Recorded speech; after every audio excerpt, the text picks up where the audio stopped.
Mortal sin. Mao ginay babag sa pagkalawat. Og unsa may mga mortal sins, ako lang i-mention ang pipila ha. Kanang magpuyo-puyo, live-in, bisag civilly married, kana mortal sin.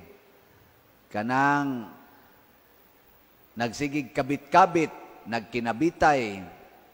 Ana, bisag kita-kita ra mo pero continue inyong kinabitay, kana mortal sin. Kana mga manag-uyab, siging tinukhangay bisag once a week lang. Kana mortal sin na. Wa man sad may magtipon pa der. Sige man sad mo kita.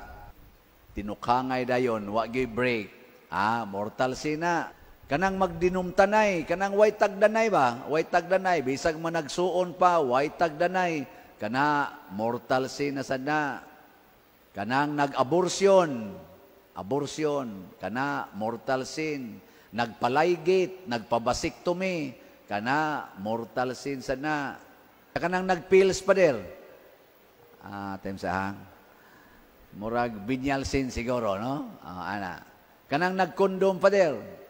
Binyal sin lang na kay mabuslot man ang kondom. Kanang nag-ayudi pa der. Saan na ayudi? Sige, binyal sin lang na. Kanang yung mutilation, kanang putlon ginimo ba ang ugat nga gihatag sa Ginoo, mortal sin na siya, ligation, vasectomy. Kanang mo attempt kag suicide, nagpakamatay ka. Wa madayon.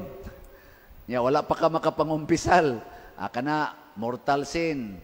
Desecration of holy things, imong gipangbuak inyong ribulto, imong pakauwawan ang pari, post nimo social media, gisaway nimong pari or ang ato mga sakramento sa simbahan, kana mortal sin.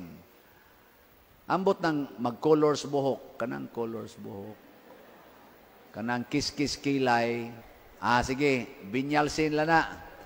Kanang sumpay-sumpay pilok, kanang kuko, sumpayan. Pero kanang i-transfer nimo ang imong gender. Imbis laki ka, magpakababay na ka. Imog yung ilisan ang imong sex organ. Kana mortal sin sa na siya. Kay nanagi naman nag-mutilation. Isa niya kanang, kuan pa der, laki nga murag babae og linihukan. Adi wanay sa laoy kanang laki nga murag babae glinihukan basta di lang sa siya murampa ba. Kuara na siya. Natural ra na siya pero murampa na siya kay iyan nang ipa-impose ang iyang pagkababae kana nakasa na siya ana. Nyag mogamit na gid siya og same-sex union.